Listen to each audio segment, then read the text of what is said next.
Astronauts to the moon. 10, 9, ignition sequence start. 6, 5, 4, 3, 2. Welcome to reality.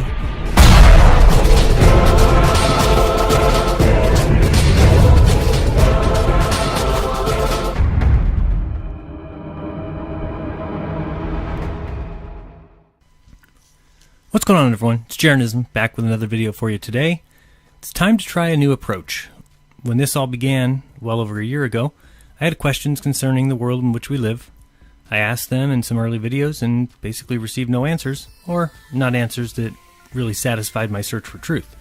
I got a ton of hate, I got called names, my wife got called names, I got called a liar, a thief, a scam artist, a fool, etc., and so on and so on.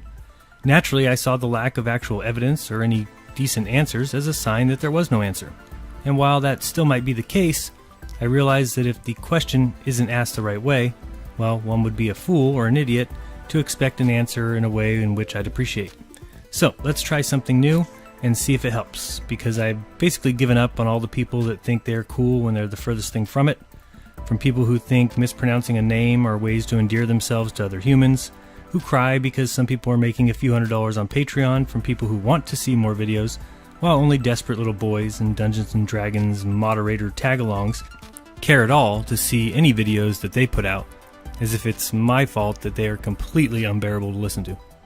So here's my new attempt at seeing if someone out there can have a decent conversation. I have tons of questions, and same as when I started, I'm looking for answers.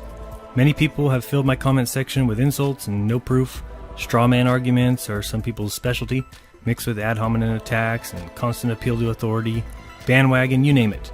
So let's make this simple. Perhaps we can all learn something, and that was my original goal. If all goes well, and someone responds either in video form, which is preferable, or even in written form via email, and I find the answer sufficiently answers my question, I'd be happy to package that video with this one and re-release the video with the question and the answer.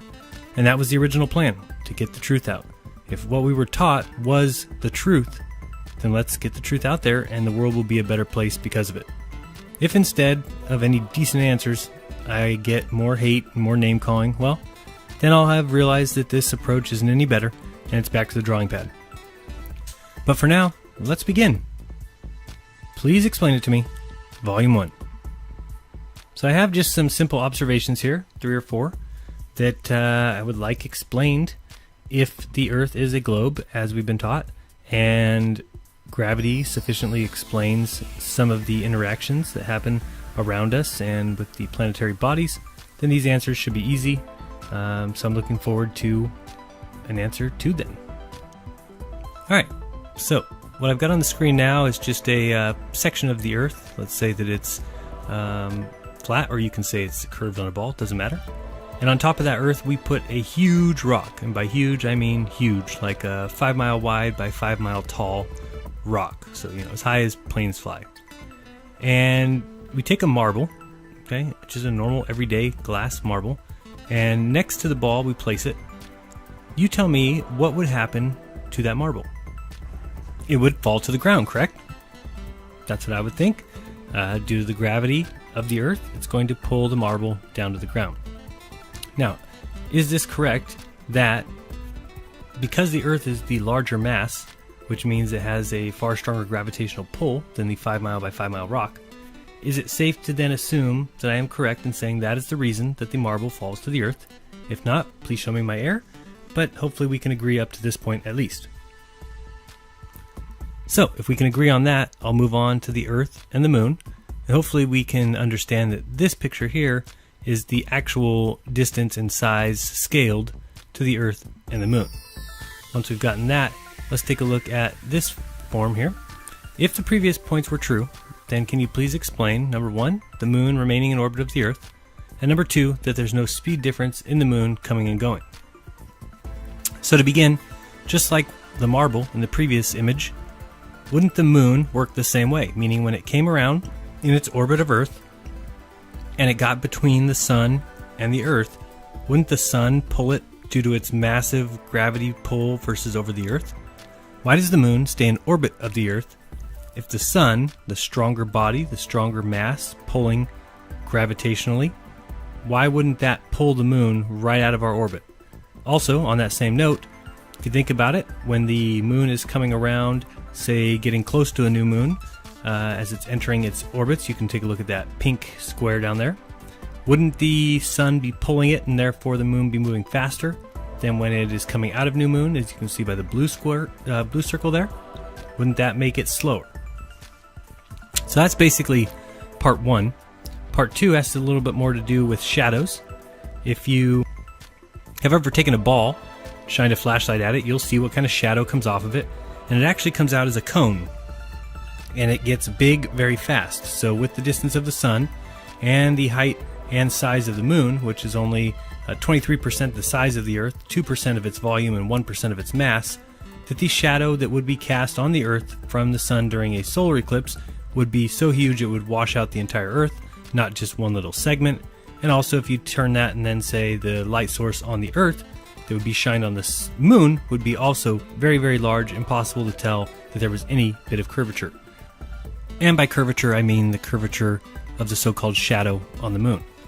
Now, if we wanted to get two household items and kind of take some tests on this, you could get a basketball, and then measure that out and know that the moon, which is about the size of a baseball in comparison, is 30 Earth diameters away.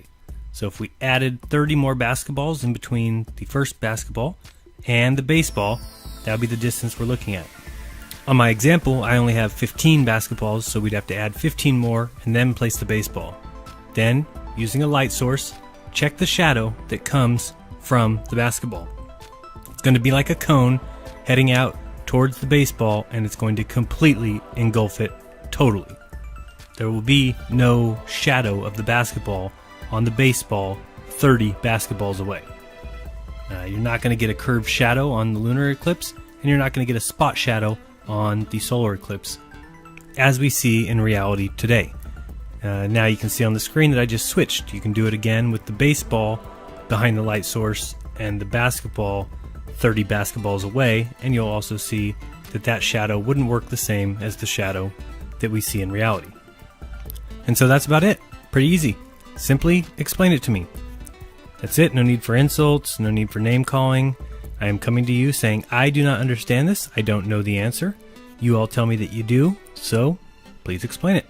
And hopefully this goes smoothly. If it does, then I have several more questions I'd love to put out there, and we'll get to the truth together. So be kind to each other, don't lie to each other, and remember to open your mind because there's truth inside. This has been Jeranism. Until next time. Peace!